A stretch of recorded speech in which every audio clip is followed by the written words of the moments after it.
एक चुटकी सिंदूर दान करे, सीता का सम्मान करे। नमस्कार, आप देख रहे हैं कनेक्टिंग बिहार न्यूज। मैं चंदन कुमार।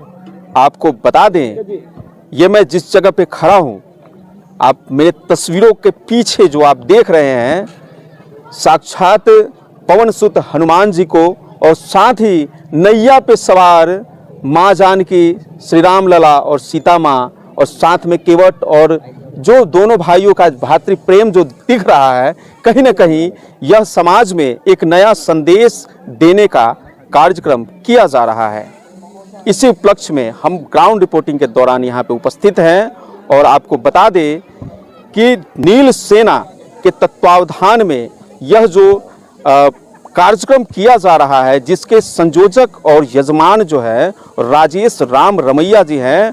और आप सभी को ज्ञात है कि अयोध्या में रामलला की जो प्राण प्रतिष्ठा की गई थी, उसको लेकर के जो पूरा विश्व राममय हुआ था और राम के उच्चारण से और दीप प्रज्वलित मात्र से ऐसा लग रहा था जैसे फिर से पूरे भारत में दीपावली का पर्व मनाया जा रहा है। हमारे साथ मौजूद है नील सेना के संयोजक अध्यक्ष कहिए राजेश राम रमैया जी। सबसे पहले स्वागत है आपका कनेक्टिंग बिहार न्यूज। जय सिया राम। अच्छा, ये जो सीता राम मेला का जो आयोजन किया जा रहा है और 22 जनवरी से 18 फरवरी तक ये जो कार्यक्रम है, और इससे पहले अगर हम बात करें तो 30 जनवरी से लेकर के 14 फरवरी तक, यानी वैलेंटाइन डे उसको कहते हैं, या अलग तरीके से अगर हम कहें तो विवाह पंचमी का भी, सरस्वती पूजा का भी समय होता है। उस दिन तक ये जो है, ये राम लला की जो है वो अयोध्या राम मंदिर पैदल यात्रा की जानी है। तो क्या कुछ कार्यक्रम आप कर रहे हैं, इसके बारे में एक बार दर्शकों को बताइए।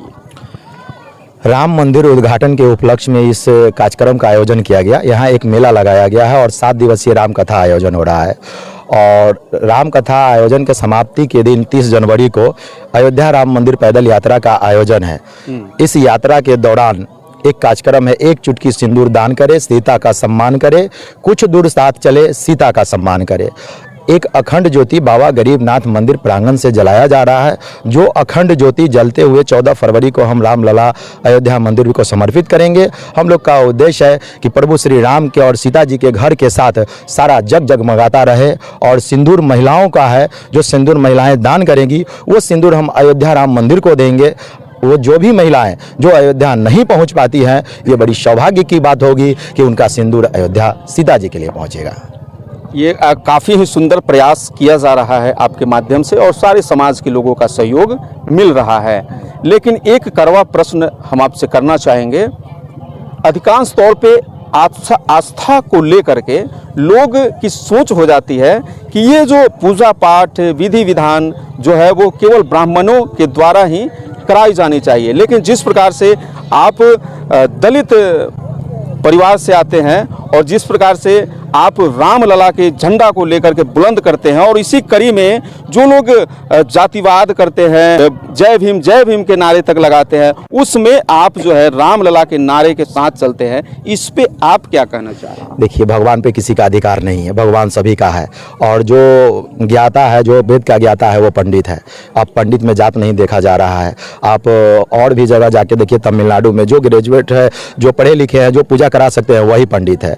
और रही जो ये समाज में जो आप बता रहे हैं कि जय भीम और जय श्री राम, हम इस यात्रा के दौरान एक और संदेश देना चाह रहे हैं। अगर अयोध्या राम मंदिर के दौरान हमारे यात्रा में जो भी लोग जुड़े हुए हैं, खास करके अगर हम एससी समाज से, दलित समाज से होकर अगर इस यात्रा का आयोजन किए हैं, ऐसे कार्यक्रम का हम आयोजन किए हैं, तो अगर हमारा सम्मान जितना होता है उतना जो दलित समाज, शूद्र समाज, अति पिछड़ा समाज जो भगवान और मंदिर से बाइकाट रहते हैं, जिनको बताया जाता है कि मंदिर में भगवान नहीं है, आपके साथ ये भेदभाव हुआ, वो भेदभाव हुआ, तो वैसे लोगों को ये विश्वास होगा, अगर मेरा सम्मान होता है तो वो सनातन धर्म और संस्कृति की तरफ उसका जुड़ाव होगा कि रे भाई हम भी इसमें अब भगवान को मानेंगे, सनातन संस्कृति से जुड़ेंगे, पूजा पाठ से जुड़ेंगे।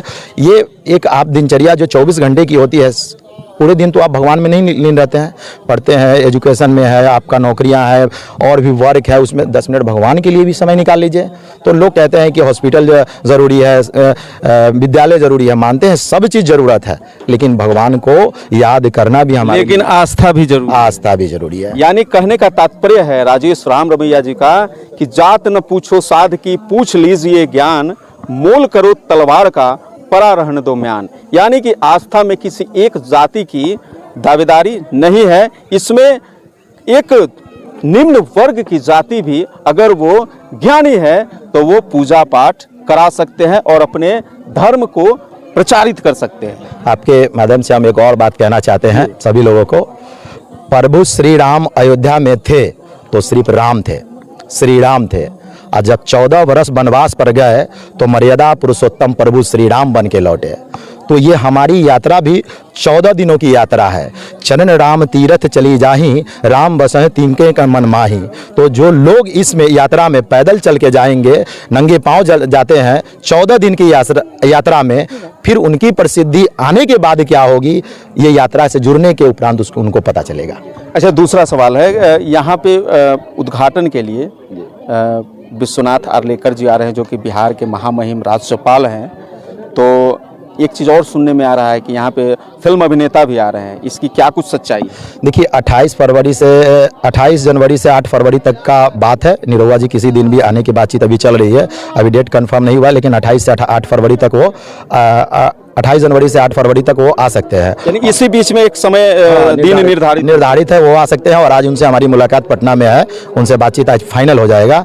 और विश्वनाथ आर्लेकर जी का कंफर्मेशन आ चुका है, हमारे पास लेटर आ चुका है, और सुबह 11 बजे से 12:30 बजे तक उनका कार्यक्रम है, मिनट टू मिनट कार्यक्रम है। शहर के बहुत से प्रतिष्ठित गण्यमान्य लोगों को हमने इसमें 10,000 निमंत्रण पत्र भी बांट रहे हैं लोगों को आने के लिए, और इनके द्वारा इस यात्रा का उद्घाटन समारोह है। चलिए, बहुत बहुत धन्यवाद। बस धन्यवाद। जय श्री तो जय सिया राम। यानी कि हम जय भीम भी बोलेंगे, जय श्री राम भी बोलेंगे, अल्लाह भी बोलेंगे, और पूरी तरीके से सभी धर्मों का भी हम सम्मान करेंगे।